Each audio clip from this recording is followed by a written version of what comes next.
সশস্ত্র বিদ্রোহী অভিযানে সিরিয়ার বাশার আল আসাদ সরকারের পতনের মাধ্যমে অবসান হয়েছে 2 যুগ ধরে চলা আসাদ পরিবারের স্বৈরাচারী শাসনের। বর্তমান পরিস্থিতিতে ক্ষমতাচ্যুত প্রেসিডেন্ট বাশার আল আসাদ তার পরিবারের সদস্যদের নিয়ে রাশিয়ার রাজধানী মস্কোয় আশ্রয় নিয়েছেন বলে জানা গেছে। রাশিয়ার বার্তা সংস্থা তাস ও রিয়া নভস্তির বরাত দিয়ে রয়টার্স জানিয়েছে, মানবিক দৃষ্টিকোণ থেকে রাশিয়া আসাদ ও তার পরিবারের জন্য রাজনৈতিক আশ্রয়ের ব্যবস্থা করেছে। প্রথমে তিনি সংস্কারের প্রতিশ্রুতি দিলেও পরবর্তী সময়ে বাবার মতোই কর্তৃত্ববাদী শাসক হয়ে ওঠেন। তার বিরুদ্ধে মানবাধিকার লঙ্ঘন ও বিরোধীদের ওপর দমন পীড়নের অভিযোগ রয়েছে।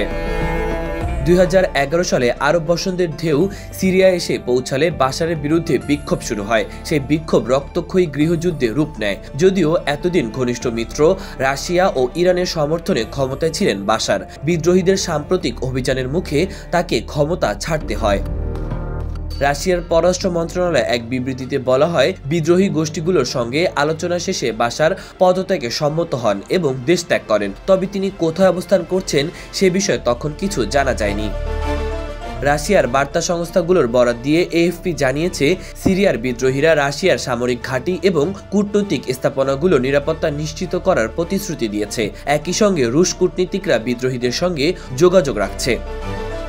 সিরিয়ার এই সংকটময় পরিস্থিতি নিয়ে জাতিসংঘের নিরাপত্তা পরিষদে রুদ্রদ্বার বৈঠকের আহ্বান জানিয়েছে রাশিয়া। রুশ এক জ্যেষ্ঠ কর্মকর্তা জানিয়েছে, সিরিয়ার বর্তমান পরিস্থিতি পুরো অঞ্চলের স্থিতিশীলতার জন্য হুমকি হয়ে উঠতে পারে। বাশার আল আসাদ এখন সিরিয়ার সাবেক প্রেসিডেন্ট। তার পতনের পর প্রেসিডেন্ট প্রাসাদে ঢুকে ভাঙচুর ও লুটপাটের ঘটনা ঘটেছে। দামেস্কো থেকে এএফপির প্রতিনিধি এমনটাই জানিয়েছে।